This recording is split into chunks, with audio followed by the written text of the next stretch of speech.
इतना जिला घूम के का कैलू जे घुमलू नहीं देवरिया।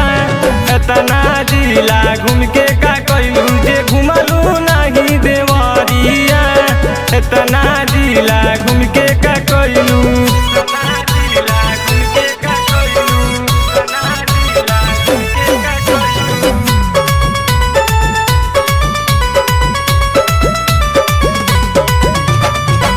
भर पाजा मजा दिला कसिया कवारी। सगरो जिला से जिला पड़ेला भारी। सुनो भर पाजा मजा दिला कसिया कवारी।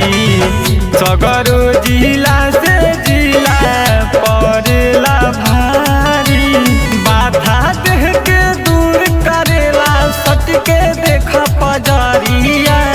इतना जिला घूम के का कैलू इतना जिला घूम के का कैलू जे घुमलू नहीं देवरिया। इतना जिला घूम के का कैलू जे घुमलू नहीं देवरिया।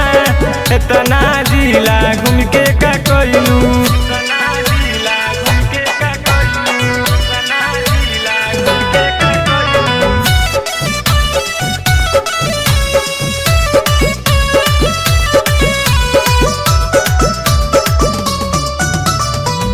चौकिया सुकुल में जइहा मिली रंजितावा।